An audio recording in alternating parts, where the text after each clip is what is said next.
It was a humid Tuesday afternoon in Memphis. July 1976. Elvis Presley, restless at Graceland, searching for something he couldn't quite name, slipped out for one of his rare, unannounced walks through the city he loved. Dressed simply in a black shirt and sunglasses, he hoped to blend into the crowd. But fate had other plans. As he turned the corner onto Beale Street, the very heartbeat of Memphis music, a sound stopped him cold. It wasn't a recording. It wasn't a jukebox. It was a voice, young, trembling, yet powerful, singing "Love Me," tender, with such purity and pain that it sent chills down Elvis's spine. There, on the sidewalk, sat a boy no older than 16. Thin, weary, with shoulder-length dark hair and clothes that hung loose on his small frame, his back pressed against a brick wall, his hands cradling an old, battered guitar covered in scratches, scars of countless hours of practice. To the people passing by, he was just another street kid. To Elvis, he was something more. The boy's name was Michael Chen.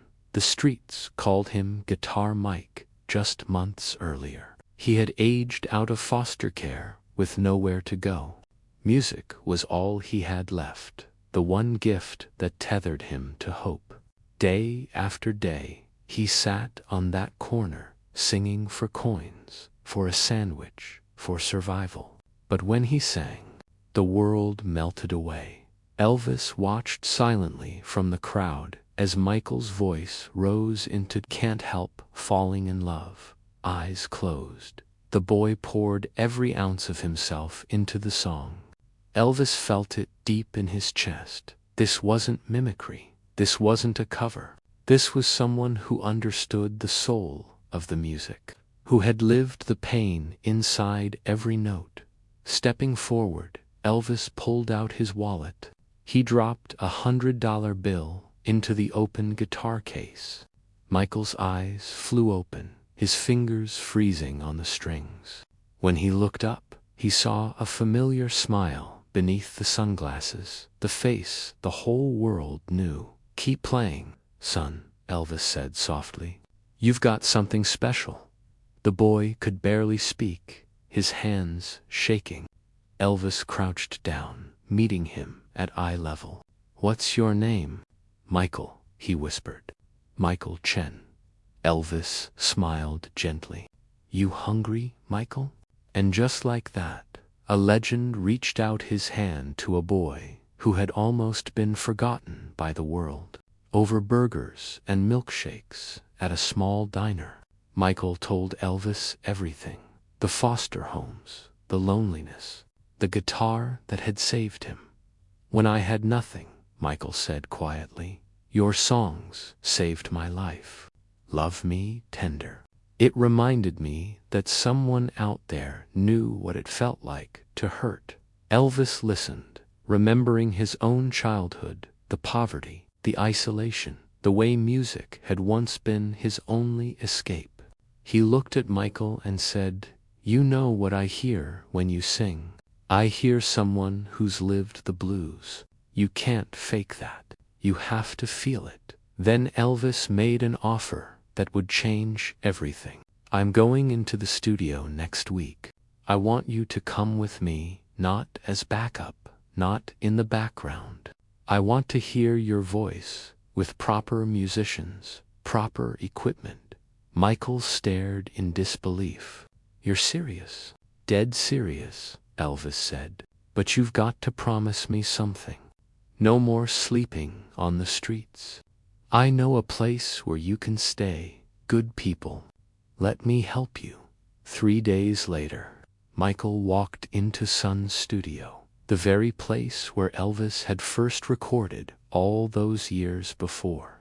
Clean clothes, a new guitar, a chance at something bigger than he had ever dreamed. The session musicians were doubtful at first, but when Michael sang, the room fell silent. His voice, raw, aching, yet full of hope, carried a magic that couldn't be denied. From behind the glass, Elvis watched with tears in his eyes as the boy who once played for coins on a Memphis sidewalk now sang Heartbreak Hotel with such power that it shook the very walls of the studio. For Elvis, it was more than music. It was a reminder of who he was, where he came from, and why he sang in the first place. And for Michael Chen, it was the day his life began again. "That boy's got it," the producer whispered. "Whatever it is, he's got it in spades."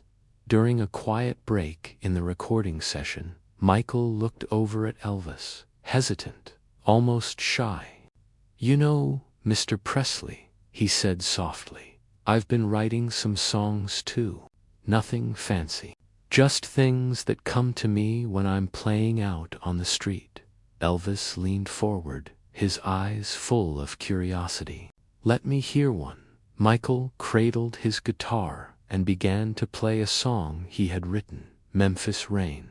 It was raw, aching, and achingly beautiful. A song about loneliness, about watching life pass by from the corner of a street, about finding hope in the smallest kindnesses. When the final chord faded, silence filled the room. No one moved. No one even breathed. Elvis said at last, his voice low and deliberate, "That's not just a song. That's a hit." And in that moment, Elvis made a decision that stunned everyone, even himself. He chose to record Memphis Rain not alone, but as a duet with the boy from the sidewalk. Their voices blended like old soul and new fire. Elvis's legendary warmth wrapped around Michael's raw emotion. Together, they created something neither could have captured on their own.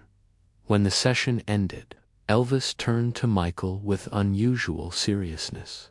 "I want to ask you something," he said, "and I want you to think carefully about your answer. How would you feel about me helping you get a recording contract?